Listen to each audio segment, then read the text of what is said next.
रोम रोम भाइयों, सिस्टम पार देंगे,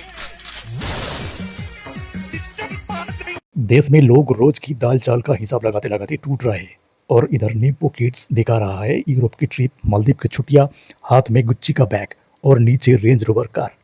जनता बोल रहे हैं, भाई साहब हमें तो सिर्फ नौकरी चाहिए थी, ये बच्चा पूरा मिनिस्ट्री बजट उड़ा रहा है। कोई प्राइवेट जेट में फोटो डाल रहा है, कोई 5 स्टार होटल में पार्टी कर रहा है।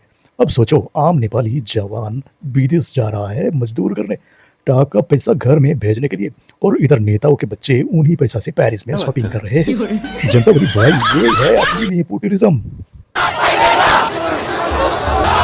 पहले लोग मीम्स बना रहे थे, मजाक उड़ा रहे थे, लेकिन अब मजाक गुस्से में बदल गया। सोशल मीडिया से लोग सड़क पर उतर रहे हैं, जुआ चिल्ला रहे हैं, हमें भी बराबरी चाहिए, हमें भी मौका चाहिए।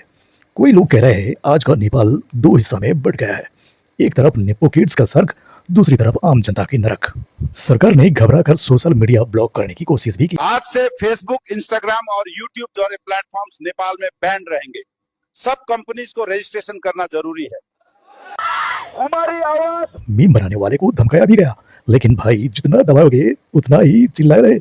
बल्कि अब तो लग और भी कुछ होने वाला है, लगता है कुछ तो छुपाया जा रहा है सरकार लोग। सबसे बड़ा डर यह है कि ये नेपो किड्स ही काल के लीडर बनेंगे। मतलब आज जो बच्चे इंस्टा पर लग्जरी लाइफ दिखा रहा है, ये कल संसद में बैठ कर देश चलाएंगे।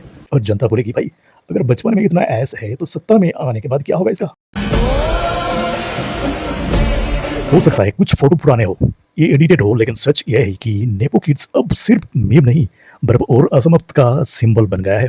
लोग कह रहे हैं बस अब बहुत हो गया। इतिहास गवाह है, जब जनता का सबर टूटता है, नेपाल की राजधानी चुप होगा। लोग खुलकर कह रहे हैं कि नेताओं के बच्चे को देखो, ये तो देश की शहजादे बन गए।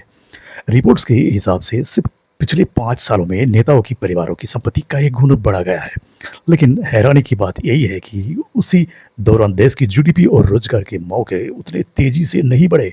ये तुम्हारी गलतफहमी है। सोशल मीडिया पर नेपो किड्स ट्रेंड कर रहा है। हजारों लोग अपने पोस्ट में लिख रहा है, हमारे बच्चे के पास स्कूल की किताबें नहीं है, लेकिन नेताओं के बच्चों के पास 50,000 रुपया का बैग है।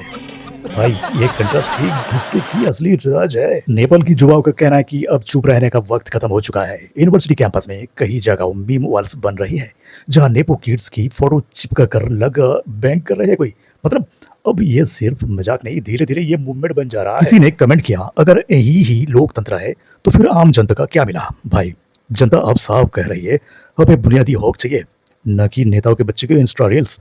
यही गुस्सा आने वाला दिन में नेपाल की राजनीति को हिला सकता है। नेपाल की जाने मानी अभिनेत्री मनीषा कोइराला भी अब खुलकर सामने आ गया है। आपको बता दें, मनीषा कोइराला का परिवार नेपाल की राजनीति से गहराई से जुड़ा हुआ है।